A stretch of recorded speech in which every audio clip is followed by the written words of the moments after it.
Hello കൂട്ടുകാരെ, പുതിയൊരു വീഡിയോയിലേക്ക് സ്വാഗതം.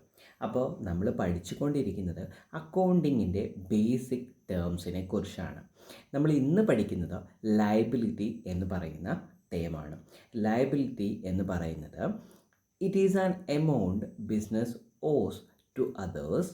It represent something that the business has to pay in the future.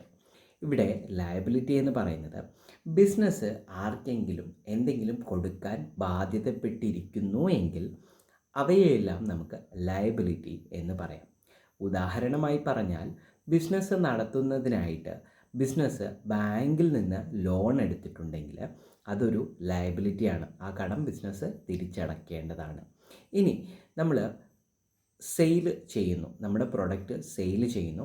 ഈ പ്രൊഡക്റ്റ് കടത്തിനാണ് വാങ്ങിയത് എങ്കിൽ ഈ പൈസ നമ്മുടെ സപ്ലയർക്ക് ബിസിനസ് തിരിച്ചു കൊടുക്കേണ്ടതാണ്.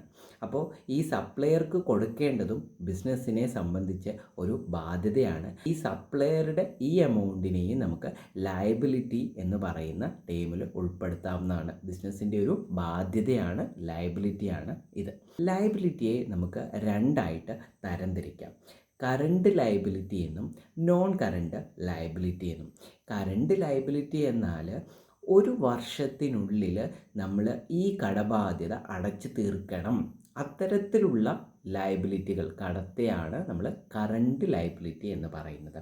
ഇനി നോൺ കറണ്ട് ലയബിലിറ്റി, ഒരു വർഷത്തിന് ശേഷം മാത്രം ഈ ലയബിലിറ്റി അടച്ചു തീർത്താൽ മതി. ഒരു വർഷം വരെ നിങ്ങൾക്ക് അല്ലെങ്കിൽ ബിസിനസ്സിന് ഈ കടം അടച്ചു തീർക്കാനുള്ള കാലാവധി ഉണ്ട്. അപ്പോൾ ഒരു വർഷത്തിന് ശേഷമാണ് ഈ പറയുന്ന കടം അല്ലെങ്കിൽ ലയബിലിറ്റി അടച്ചു തീർക്കേണ്ടത് എങ്കിൽ അത്തരം ലയബിലിറ്റികളെ നമ്മൾ നോൺ കറണ്ട് ലയബിലിറ്റി എന്നാണ് പറയുന്നത്. വീഡിയോ നിങ്ങൾക്ക് ഇഷ്ടമായെങ്കിൽ ലൈക്ക് ചെയ്യാനും അതുപോലെ നിങ്ങളുടെ സുഹൃത്തുക്കൾക്ക് ഷെയർ ചെയ്യാനും മറക്കരുത്.